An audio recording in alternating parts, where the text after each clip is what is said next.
मेरी पहली कविता है जिसका शीर्षक है वो लड़की। लड़की जानती है उसके हाथों में सुख की रेखाएं हल्की हैं। वह समय के बर्तन में भय को घोटते हुए साहस निखार रही है। उसे जीवन के कान मरोड़कर दुख को मन के बाहर बैठाना आता है। आसमान देखता है लड़की को यूं गोया जानता हो। घर भीतर रहने वाली लड़की जब चाहे आसमान सिर पर उठा सकती है। लड़की के भीतर का आसमान चिहुक उठता है। हवा में पसरी बेचैनी लड़की के चेहरे पर उतर आती है। लड़की ने अपने बालों को इच्छाओं के सुनहले रिबन के साथ कसकर पूछ किया है। हवा बहती है ऐसे कि रिबन के ढीले होते ही इच्छाएं हवाओं के साथ बालों में खुल जाएंगी। नदी शहर के छोर पर बहती है। लड़की की उदासी नदी के बहते जल में हिलोर बनकर उठती है। नदी का निनाद लड़की के भीतर उमकता है। लड़की के आसपास वर्जनाओं का कच्चा पक्का बांध है। लड़की नदी की तरह जब भी बहेगी बांध दरक कर ढह जाएगा।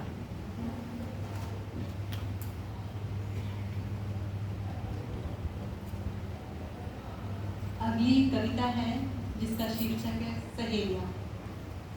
स्त्रियों की यात्राओं के संदर्भ में इसको लिखा है मैंने। वे सहेलियां मन की नाल से उकड़ू बंधी थी।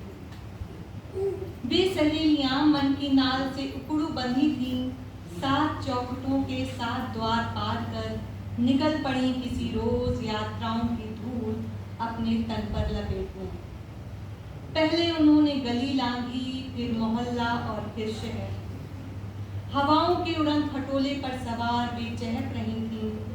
मानो यात्रा करने की अपनी ये प्यास जन्मों जन्मों से दबाए फिर रही हूँ अपने अंतस में। और हर बार कोई पुरुष उनके हिस्से की यात्रा की धूल अपनी देह पर मलकर लौट आता है। आज उनके हाथ मनचीते गुलों से भरे थे। उनके चेहरे पर का नूर देखने की चाह में देर तक खिली रही थी कमुदनी। हवाओं में हंसी की गुंजल के तैर रही थी। हंसने के 100 कारण और बेवजह हंसने के लिए भी हंसी कम न थी उनके खीसे में। वे उस पाक का हिस्सा रहीं जहां स्त्रियों की दोस्तियां प्राथमिकताओं में सबसे नीचे पायदान पर आती थीं। वे हाथ थामे एक दूसरे का हवाओं से पेंग लगा रही थीं। वे संख्या में 2 से अधिक थीं, पर मर्दों के बिना यात्रा करती स्त्रियों के समूह को भी अकेला ही मान लिया जाता है। वे किसी धार्मिक यात्रा पर भी नहीं थीं। ये लामबंद व्यवस्था के लिए अधिक चौंकाने वाली बात थी। अपने शहर का आसमान छोड़ दूसरे शहर को नजर भर देख लेने की उनकी ये इच्छा किसी शहर को देखना निमित्त मात्र होती तो ऐसी अनेकों पारिवारिक यात्राओं की स्मृतियां थी सहेजने को, जहां देह तो खूब भीगी पर मन सूखा ही रह गया। जगह तो बदली, परिस्थितियां यथावत रही। ये उनके भीतर की यात्रा थी जहां वर्षों की कातरता बर्फ की तरह जमी थी जो अब भीतर के उजास से पिघल रही थी आहिस्ता आहिस्ता। उनके दुख भी साझे थे और सुख भी। उनके कंधे एक दूसरे के साथ से और चौड़े हो रहे थे। उनकी चिंताओं में देश और कस्बे के संकट बात कर रहे थे। घर कहीं पीछे छूट रहा था। पीड़ा उबासियां ले रही थी। हुल्लड़ करते कुछ बच्चों की यादें गुनगुना रही थी। उन्हें जल्दी नहीं थी घर लौटने की, जैसे उन्हें अभी लगाने हो दुनिया के चक्कर, ढूंढनी हो कोलंबस की तरह नई धरती जहाँ हो औरतों का एक भरा पूरा कुनवा। औरतें समय के किसी भी पहर निकल सकती हूँ अपने प्रिय फूलों को बाँचने, जहाँ लंपट नहीं प्रेमी मन आते हैं। यहीं से उपज रहा था एक साहस जो वे कमा रही थी। एक चेतना थी जिसे अपने हृदय में सेंक रही थी सदा के लिए। न अब उन्हें आभूषण नहीं रिझाते थे, न सुंदर सुवासित वस्त्र आकर्षित करते थे। उनकी लालसाओं में संगीत बजता था। प्रिय किताबें उन्हें रिझाती थीं। कुछ मुलाकातें प्रतीक्षाओं में थी। भली सी कुछ यारियां थीं। वे जिन रास्तों से भी गुजरती फूल बलाए लेने लगते। नदियों की छातियों में जल उतर आता। समय से आंखें मिलाकर व्यवस्था की छाती पर पांव रखकर यात्रा करने वाली इन सहेलियों की अगवानी में वृक्षों ने अपनी देह और झुका दी थी। बदल रहा था पछुआ हवा का रुख, चलने लगी थी पुरवैया और वे बदलने लगी थी 500 से 500 स्त्रियों में। यात्राओं की महागाथाएं अब तक पुरुषों के नाम दर्ज होती रही। स्त्रियों की चप्पलें शादी ब्याह काज परोजन के बाहर ही देखी गईं। समय का फेर है जनाब, अब उन्हीं यात्राओं के पावों में स्त्रियों के चप्पलों के निशान दर्ज होने लगे हैं। एक कविता और, बहुत बढ़िया। एक कविता और जिसका शीर्षक है दक्षिण टोला। उन्होंने इस भूमि पर तुम्हारे अनगिन देवालय बनाए। उन्होंने इस भूमि पर तुम्हारे अनगिन देवालय बनाए और कहा कि सब ईश्वर की इच्छा से हो रहा है। शंख ध्वनि के साथ तुम्हारी भव्य स्थापना की। धूप नैवेद्य मंत्रोच्चार से इतना चमकाया तुम्हें कि तुम्हारा आवामंडल दूर से ही जगमगाने लगा। लहू जो स्वास्थ्य के मद्देनजर कितना कम था उनके शरीर में, वो लहू तुम्हारी स्थापना में श्वेत बनकर बह गया।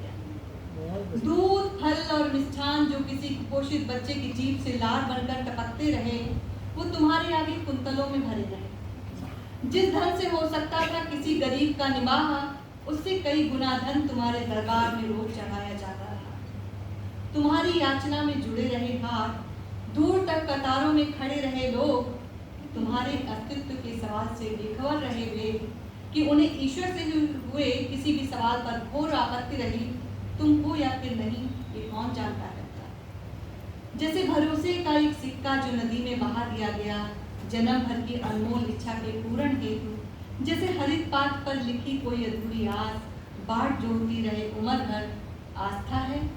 आस्था है कि बिन देखे ही जाने कब से और जाने कब तक तुम्हारी देहरी पर जलाती रही है दिए कि प्रार्थनाएं हवाओं के कानों से होती हुई पहुंचेंगी कभी न कभी तुम तक।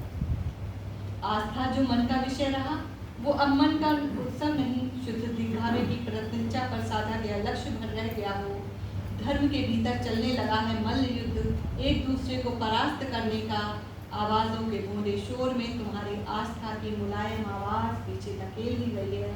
तुम तो आसानी से छीन लेते होगे पद्मासन में बैठकर भक्ति में लीन लोगों की थोती मानसिकता को, जो कितने अभ्यस्त हैं एक चाय के बदले कुछ अधिक काम इसी मजदूर से लेने में, पारंगत हैं कार से उतरकर ठेले वाले से मोल तोल करने में, बुद्धिमानी से काट लेते हैं अवकाश लेने वाली सहायिका का वेतन।